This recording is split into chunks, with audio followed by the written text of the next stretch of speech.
Well, the strongest players in Capybara Go. A couple weeks ago, we made a video showcasing a couple of players, and a lot of you left some messages of where to find some even stronger ones. So today, we're not going to go through all of them, but we have two more powerhouses for you. And with the new changes of the game, we can see a lot more of the stuff that they're using in their build. So first one's going to be Fyal or Sky-Fyal. They got their guild name in front of them here, and this is going to be another Sky Splitter build. We see the Dragon Breath armor there too, but the big thing on this one that's a little bit different that we see is we have some non-S grades in there. We've got the Guardian Ring for a shield, the Icy Bubble for some icy spikes, and then you can see the other S grade gear being a Judgment Ring and then the Proof of Glory for that damage reduction. And that's the nice thing with the Sky Splitter there is every time we combo, we're going to be getting a sword chi out there, which means that Judgment Ring is going to affect those chis. But as you can see, they are rocking the Dragon Girl, which is a huge buff to the stats, especially once you get some star levels on it, but they're trying to fool us there. Luckily, they can't because we know that they have Diego on.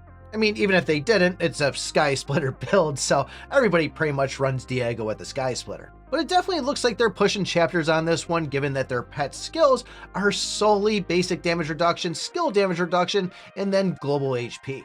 There is also a single crit damage reduction on Elsa. I don't know if that's one of those things where they rolled it to triple S and they said, yeah, I'm just going to keep it.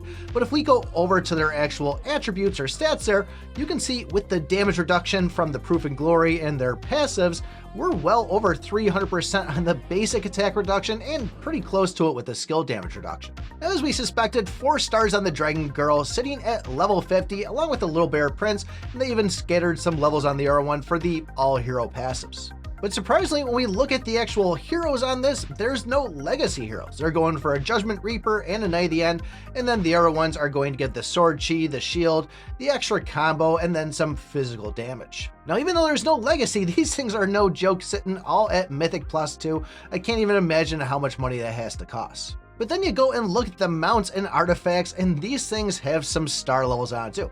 Mine are just all sitting at 1 star right now. I can't even imagine how many lucky silver coins that's going to take. But sitting at 8.75 billion, this thing is pretty impressive. I can only imagine they do have some S grades at Mythic that they could swap out for that Guardian Ring and that Icy Bubble to just even take it up even more. So the next one here is VN Dong, and I actually saw this at 12.84 billion for their CP. And the reason why this video is so late is I did the whole voiceover, went back to grab the footage on it, and unfortunately they changed all their gear. So originally they were running a Durian build with a double Proof of Glory. Now it looks like we've switched over to a Sky Splitter and we're running at 10.64. Now with the Sky Splitter, they kept their rings the same. They're still going a Dragon Ball for the actual physical crit, and then a Judgment Ring for the skill crit. Now before, where they were running a double Proof of Glory for that damage reduction, now they're running a Bloody Grail and then a Reckoning Badge to really emphasize on that skill. Now every time I go and click on these pets, there's been something different. Originally, it was basic damage reduction, skill damage reduction,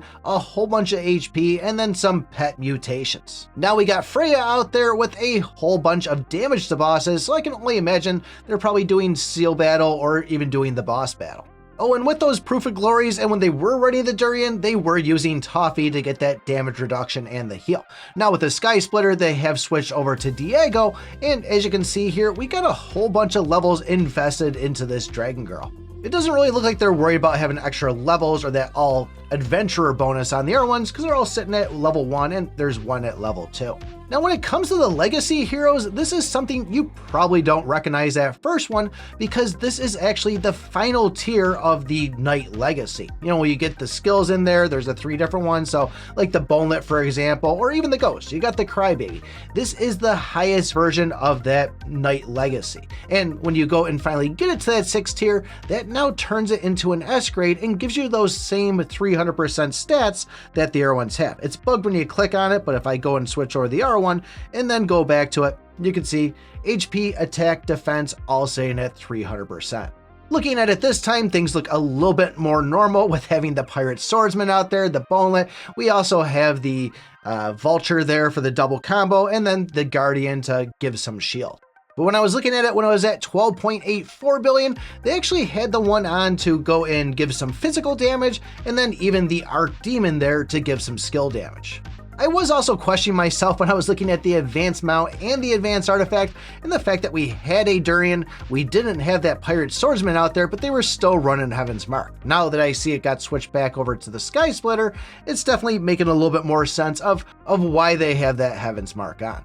But I keep on clicking back and forth on the screen on this to see if I can get that 12.84 billion like I saw before, but they got some decent stats on this, and when they go and throw the right pets in, I think that's where they're really getting those big numbers. So both very strong players. These accounts are absolutely insane of how strong they are, and if you are on one of these servers, I feel bad for you because you don't even have a chance against these players. But if you guys want to know why you shouldn't be stacking your rings or accessories, take a look at this video right here.